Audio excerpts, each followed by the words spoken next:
Well, welcome back, my friends, to another episode of Automotive Drama. Today I'm chasing a ABS problem. We did replace the wheel bearing on this, and he replaced the sensor. The wheel bearing, actually, no, I gave it to the scrap man. It was over in a scrap pile, but it's no longer there. The tone generator is not in the wheel bearing on this particular model. It is on the axle.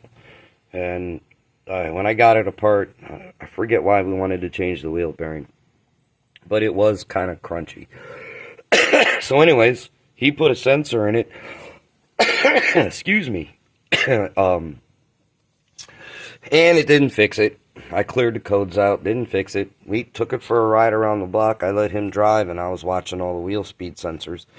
And this wheel's kicking in and out, and throwing codes all over the place. Not letting the four-wheel drive work, because this thing is all-wheel drive. So it is tied to the all-wheel drive. But let me show you what's going on here. So I looked up the code, and it says implausible. I don't know if you can see in that hole. There it is. There's the tone ring. It's just a little, like, rubber magnet. It's like a piece of rubber with a bunch of little magnets inside it. I can't get a good... There it is. Well, this one, you can't see it, but there it's, like, deteriorated.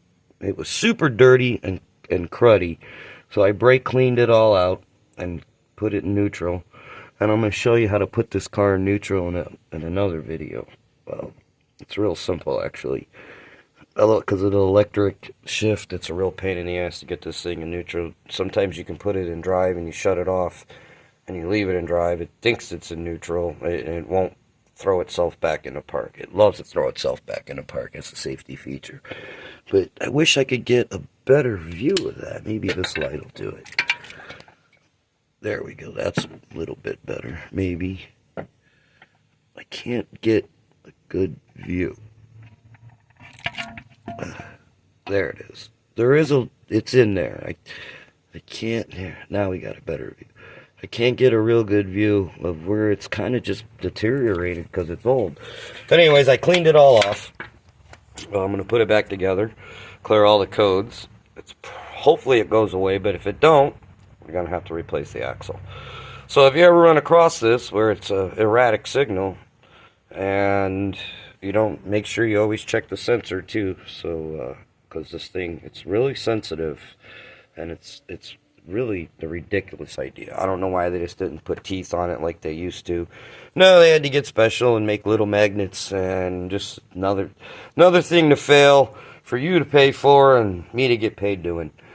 Yeah, well, thanks Chrysler, thanks all the manufacturers. But anyways, just a little tip on this, and like always, likes are nice, subscribes are better. Questions, comments, feel free. And if you can always use that little thumb button, hit that little button, ring the bell, etc., etc. Anyways, thanks again for tuning in, and have a good night, my friends.